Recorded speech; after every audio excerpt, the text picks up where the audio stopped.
نه ما ته خو انګلیش نه راځي زه خو به خالده ورته یم چې ویلکم پاکستان. Thank you very much. الله دې دې دعا لري او الله دې دې د جوړه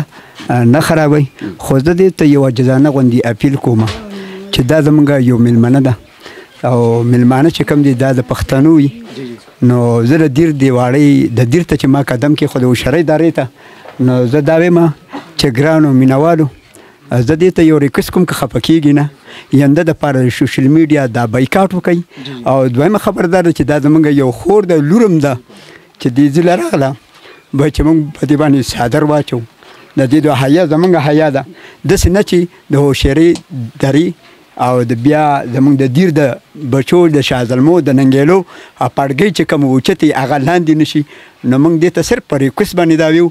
چې دا کوم دغه چې شوي الله دې تاسو کامیاب لري او خو صرف نه صرف زه د خلکو ته دا اپیل کوم دې ته دا اپیل کوم چې زمونږ خوري او موږ تاسو ته دلته ویلکم خوش آمدید ویو پاکستان کې خو دې رور تم دا ویو چې بس دا نور کم دغه چې دا ختم کړي او دې ته د حیا صادر په سر واچوي په خپل کور کې کېنوئ او خپل هغه مینه محبت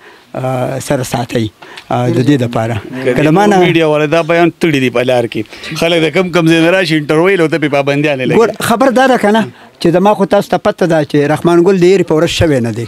رحمان ګل الحمدلله په هر ځای کې اواز کړی دی او زمونږ صرف نه صرف مطلب دا دی چې لا اله الا الله محمد رسول الله زمونږ دا مطلب دی نو دلته چې موږ راغلو هم په دې جوړ باندې موږ راغلو چې دا زمونږ خور ده موږ د دې سره ملاقات وکړو او د ملاقات کې موږ د خلکو ته یو پیغام ورکړو چې بس د هوښیارۍ درې دومره نوجوانانو دومره غیرتمندو پښتنو یو قدم کېښودو چې د امریکا ډالرې پاکستان ته راوستو او الحمدلله پاکستان چې کوم د نور هم ترقي وکړي شاه زلمي دي هغه تګ راتګ نور ختم کړي یو جهان مننه الله مبارک